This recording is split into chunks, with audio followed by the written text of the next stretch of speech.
ശരി, മുണ്ടക്കയിൽ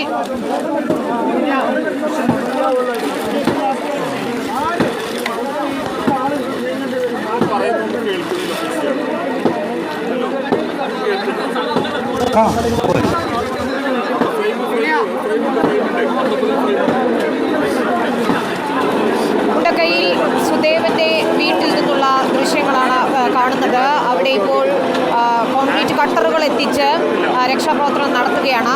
ഏറെ നേരം കാത്തു നിന്നിരുന്നു കോൺക്രീറ്റ് കട്ടറുകൾക്കായി. പക്ഷേ ചുറ്റികകൾ കൊണ്ട് അവസാനം അത് പൊളിക്കുകയായിരുന്നു. ഏറെ സമയം നാട്ടുകാരെല്ലാം ചേർന്ന് ഇപ്പോൾ അവിടേക്ക് ഈ കട്ടറുകൾ എത്തിച്ച് അതിൻ്റെ മേൽക്കൂരയിൽ കോൺക്രീറ്റ് ഉള്ള ഭാഗം മുറിച്ചു മാറ്റിക്കൊണ്ടിരിക്കുകയാണ്. അതിനകത്ത് 5 പേർ കുടുങ്ങിയിട്ടുണ്ട് എന്നാണ് ബന്ധുക്കൾ നേരത്തെ പറഞ്ഞത്.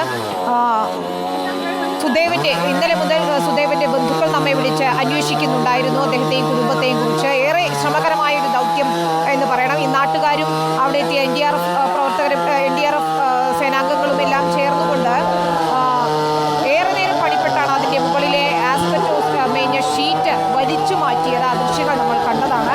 അതിന് പിന്നാലെ കോൺക്രീറ്റ് നീക്കുന്നതിന് വേണ്ടിയുള്ള മുറിച്ചു മാറ്റി അകത്ത് കടക്കാനുള്ള ശ്രമം നടത്തിയെങ്കിലും സാധിച്ചില്ല.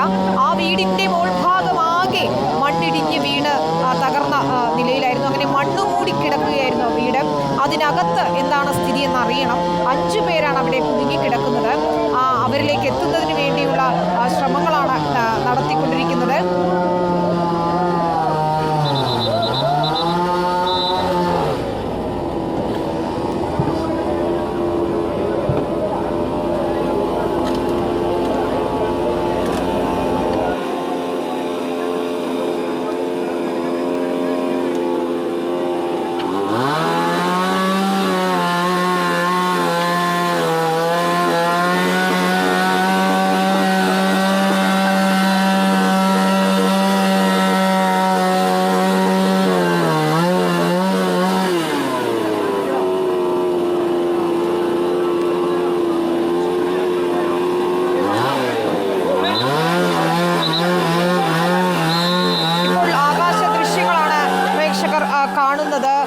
എന്തൊരു പണിപ്പെട്ടാണ് രക്ഷാപ്രവർത്തകർ മറുകരയിലേക്ക് എത്തുന്നത്. അവിടെ നിന്ന് മുണ്ടക്കയിൽ നിന്ന് ചൂരൽമലയിലേക്ക് ഓരോരുത്തരെയായി കൊണ്ടുപോകുന്നതെന്നും കാണാം. ബെയിലി പാലം നിർമ്മിച്ചാൽ കൂടുതൽ സുഗമമാവും രക്ഷാപ്രവർത്തനം എന്നതിൽ തർക്കമില്ല. പക്ഷേ ഈ കുടുങ്ങിയ ആളുകളെല്ലാം പുറത്തെത്തിക്കുക എന്ന ശ്രമകരമായ ദൗത്യമാണ് ഇപ്പോൾ നടത്തിക്കൊണ്ടിരിക്കുന്നത്. ഈ കാണുന്ന ദൃശ്യങ്ങൾ സുദേവന്റെ വീട്ടിൽ നിന്നുള്ളതാണ്.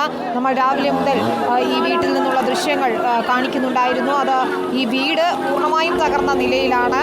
അതിനകത്ത് ആളുകളുണ്ടോ എന്നതാണ്. ഈ കോൺക്രീറ്റ് ഭാഗം, മുകൾ നിലയിലെ കോൺക്രീറ്റ് ഭാഗം നീക്കുക എന്ന ശ്രമകരമായ ദൗത്യത്തിലാണ് ഇപ്പോൾ രക്ഷാപ്രവർത്തകരുള്ളത്.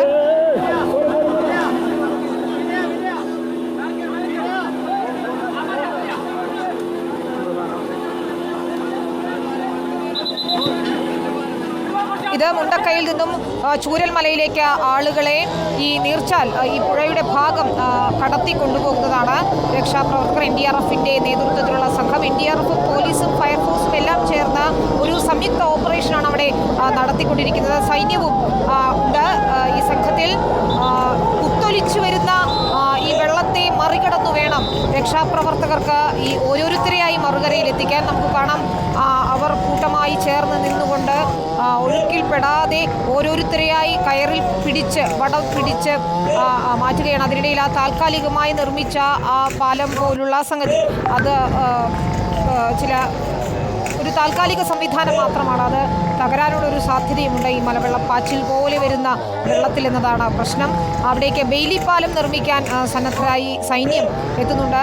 അല്പസമയത്തിനകം തന്നെ കണ്ണൂർ വിമാനത്താവളത്തിലെത്തും. അവിടെ നിന്ന് 17 ട്രക്കുകളിലായി ബെയിലി പാലത്തിൻ്റെ, അതായത് ഈ പാലത്തിൻ്റെ വിവിധ ഭാഗങ്ങൾ കൊണ്ടുവരും വയനാട്ടിലേക്ക്. ഏതാണ്ട് വൈകിട്ടോടെ തന്നെ അത് അവിടെ എത്തിക്കാനാകുമെന്നാണ് പ്രതീക്ഷിക്കുന്നത്. അത് ഘടിപ്പിച്ച ഈ പാലത്തിൻ്റെ ഭാഗങ്ങൾ ഘടിപ്പിച്ച് അവിടെ ഒരു പാലം നിർമ്മിക്കാനാകും.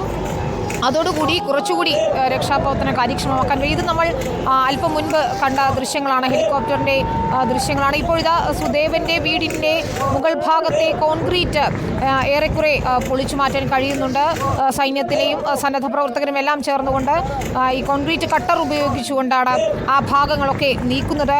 അതിനിടയിൽ 5 മനുഷ്യരാണുള്ളത്. ബന്ധുക്കൾ പറഞ്ഞതനുസരിച്ചാണെങ്കിൽ സുദേവനും മറ്റ് 4 പേരും അവിടെയുണ്ട്. അവരെ പുറത്തെടുക്കുക എന്നതാണ്, എത്രയും പെട്ടെന്ന് പുറത്തെടുക്കുക എന്നതാണ് ദൗത്യസംഘത്തിൻ്റെ ലക്ഷ്യവും.